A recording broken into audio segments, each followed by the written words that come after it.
देशातील पहिले आदिवासी विद्यापीठ कुठे सुरू झाले आहे? मध्य प्रदेश, तेलंगणा, राजस्थान, उत्तर प्रदेश. तर याचे योग्य उत्तर काय आहे? पर्याय क्रमांक 2 तेलंगणामध्ये देशातील पहिले आदिवासी विद्यापीठ सुरू झाले आहे.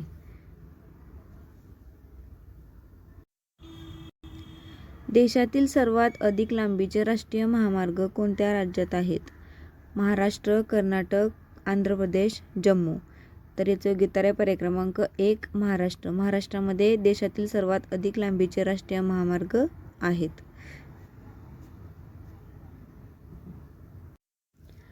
UNPFच्या नुसार जगातील अव्वल क्रमांकावरील देश कोणता? UNPF म्हणजे युनायटेड नेशन पॉप्युलेशन फंड म्हणजे लोकसंख्येमधील जगातील अव्वल क्रमांकावरील देश कोणता? भारत, चीन, अमेरिका, रूस. तर याचे योग्य उत्तर काय? पर्याय क्रमांक 1 चीनला मागे टाकत आता भारत जगातील लोकसंख्येमध्ये अव्वल क्रमांकावरील देश बनलेला आहे. युनायटेड नेशन पॉप्युलेशन फंडच्या अनुसार जगातील सर्वात तरुण लोकसंख्या असलेला देश पण कोणता आहे? भारत आहे.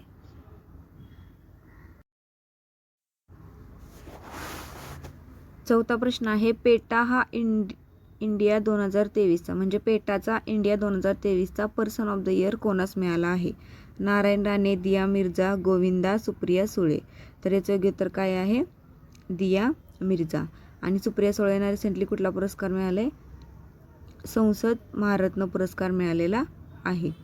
त्यानंतरचा पुढचा प्रश्न आहे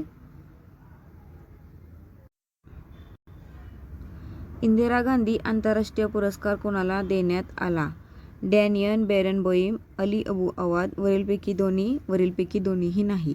तर याचं योग्य उत्तर आहे वरीलपैकी दोघांनाही संयुक्तपणे इंदिरा गांधी आंतरराष्ट्रीय पुरस्कार 2023 देण्यात आलेला आहे.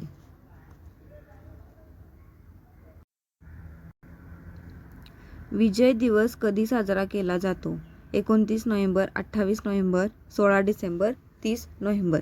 योग्य उत्तर काय? पर्याय क्रमांक 3 16 डिसेंबर. 16 डिसेंबर रोजी विजय दिवस साजरा केला जातो.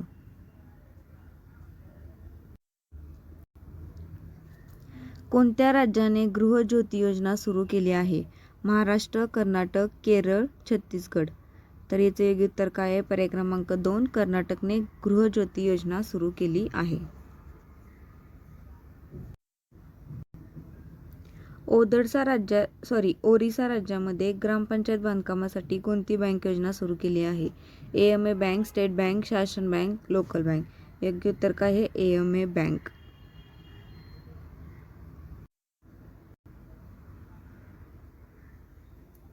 UNA office on drugs and crime report याच्या अनुसार कुठला देश 2023 मधील जगातील सर्वात अफू उत्पादक देश बनला आहे?